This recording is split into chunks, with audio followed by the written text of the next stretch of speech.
Halo teman-teman, kembali lagi bareng aku di Tutor Edukasi yang kali ini akan membahas mengenai 4 kompetensi yang wajib dimiliki guru. 4 kompetensi yang wajib dimiliki guru apa saja sih? Simak video selengkapnya ya teman-teman.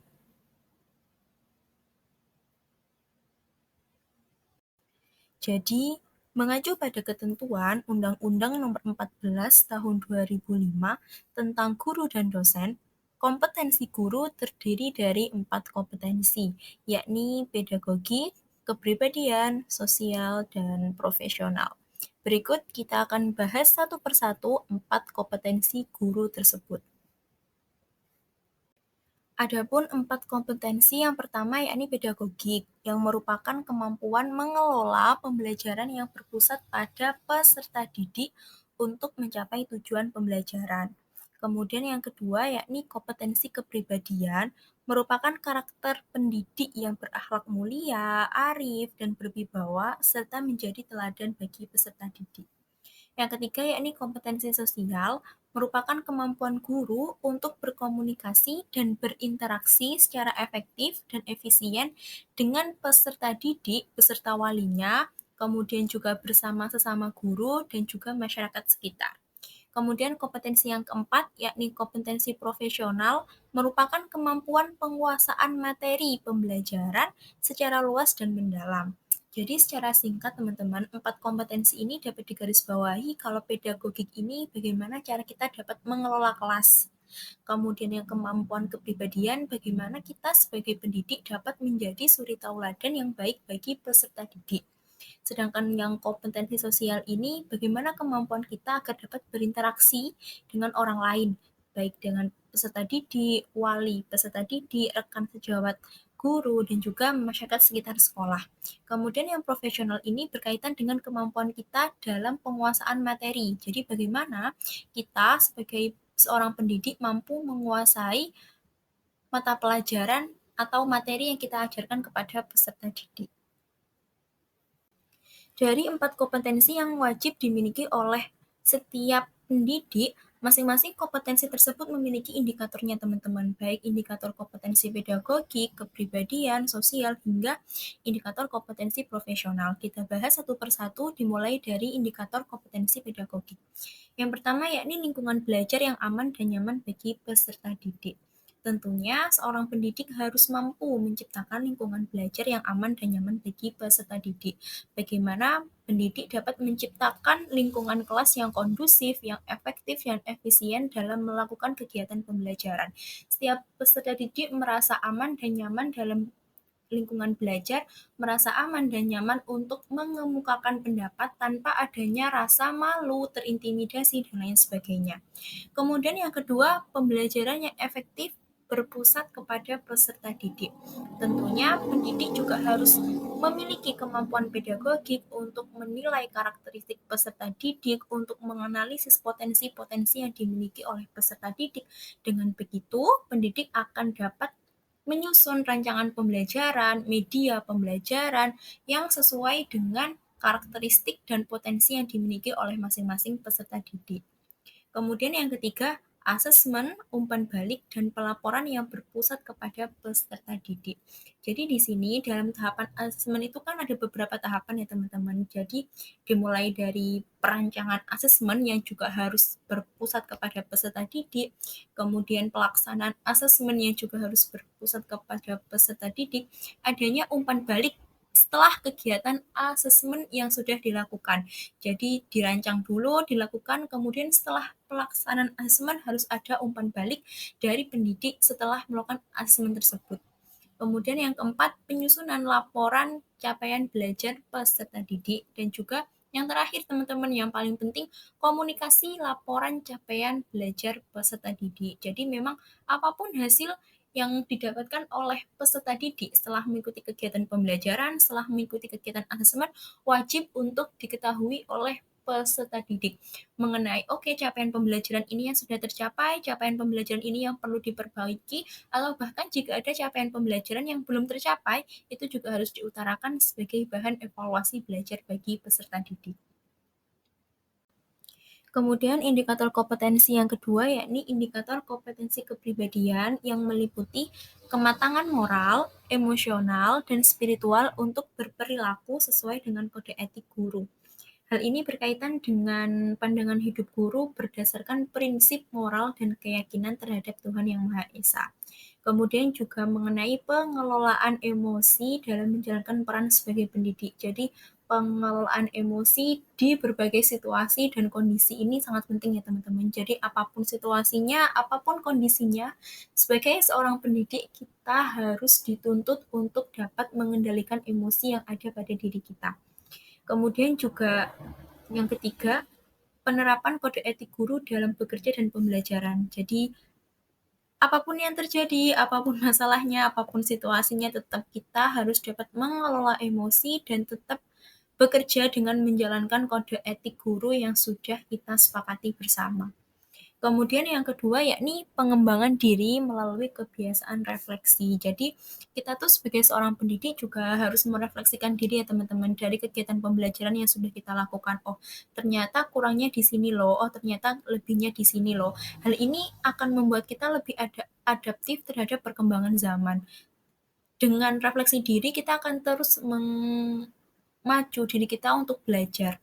Dengan begitu, kita akan dapat mengembangkan diri dan outputnya adalah meningkatkan pembelajaran yang dapat berpusat kepada peserta didik.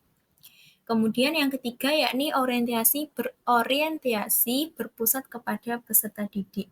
Hal ini berkaitan dengan interaksi aktif dan empatik terhadap peserta didik, kemudian respek kita terhadap hak yang peserta didik miliki dalam menjalankan peran sebagai peserta didik dan pendidik dalam kegiatan pembelajaran. Kemudian juga rasa kepedulian kita terhadap keamanan peserta didik dalam sebagai individu maupun kelompok. Jadi ini lebih ke rasa empati dan simpati kita kepada peserta didik. Indikator yang ketiga yakni indikator kompetensi sosial. Indikator kompetensi sosial yang pertama yakni kolaborasi untuk peningkatan pembelajaran. Ini berkaitan dengan beberapa hal ya teman-teman. Yang pertama dengan komunikasi efektif dengan warga sekolah yang mengarah pada peningkatan pembelajaran. Kemudian juga pengorganisasian tugas-tugas bersama rekan sejawat dan juga inisiatif kontribusi untuk mencapai tujuan bersama dalam peningkatan pembelajaran.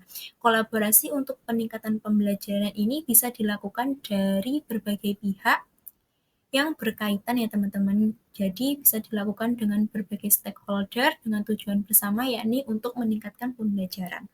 Kemudian yang kedua yakni keterlibatan orang tua atau wali dalam kegiatan pembelajaran. Di sini kita tahu sendiri ya teman-teman bahwa keberhasilan dari kegiatan pembelajaran itu tidak hanya berkaitan dengan faktor internal atau kegiatan pembelajaran di dalam kelas, namun juga ada beberapa faktor lain termasuk faktor eksternal yakni keterlibatan orang tua dalam kegiatan pembelajaran. Jadi jika di sekolah guru berperan sebagai pendamping kegiatan pembelajaran, sedangkan di rumah orang tua juga berperan aktif untuk mendampingi kegiatan belajar masing-masing peserta didik. Sehingga kolaborasi ini penting dilakukan untuk meningkatkan hasil belajar siswa.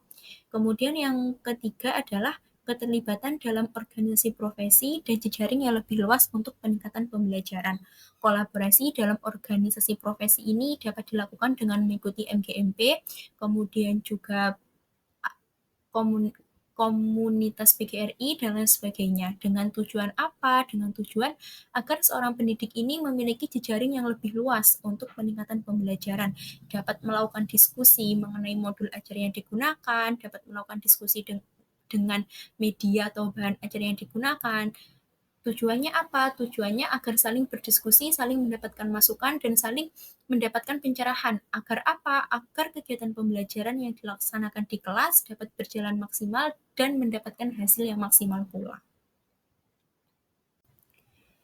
Kemudian indikator kompetensi yang keempat yakni indikator kompetensi profesional yang berkaitan dengan beberapa hal. Yang pertama yakni pengetahuan konten pembelajaran dan cara mengajarkannya. Di sini seorang pendidik harus memiliki kompetensi profesional bahwa ia benar-benar memahami konten atau materi pembelajaran yang akan ia ajarkan kepada peserta didiknya. Di sini pendidik juga harus mengetahui Oh, bagaimana ya cara mengajarkan materi ini agar mudah dipahami oleh peserta didik? Apakah dengan menggunakan games atau menggunakan tanya jawab atau menggunakan materi atau strategi ajar lainnya? Kemudian yang kedua, karakteristik dan cara belajar peserta didik. Di sini pendidik juga harus mengetahui nih teman-teman bagaimana latar belakang sosial peserta didik, kemudian tahapan perkembangan peserta didik, karakteristik cara belajar peserta didik, potensi peserta didik, dan lain sebagainya. Dengan begitu, seorang pendidik akan mengetahui nih teman-teman bagaimana pembelajaran yang paling efektif dan efisien sesuai dengan karakteristik peserta didik. Bagaimana seorang pendidik dapat menyampaikan materi pembelajaran agar lebih mudah dipahami sesuai dengan latar belakang dan kondisi sosial peserta didik. Dengan begitu, diharapkan pembelajaran akan dapat dijalankan secara konstekstual sesuai dengan kondisi atau keadaan nyata di lingkungan sekitar peserta didik. Kemudian yang ketiga yakni kurikulum dan cara menggunakannya. Di sini pendidik harus mengetahui nih teman-teman kurikulum apa yang sedang digunakan saat ini, bagaimana cara menggunakannya, kemudian juga berkaitan dengan asesmen yang digunakan untuk meningkatkan kegiatan pembelajaran, kemudian juga penggunaan strategi pembelajaran agar dapat mencapai capaian pembelajaran baik dalam bentuk literasi maupun numerasi oleh peserta didik.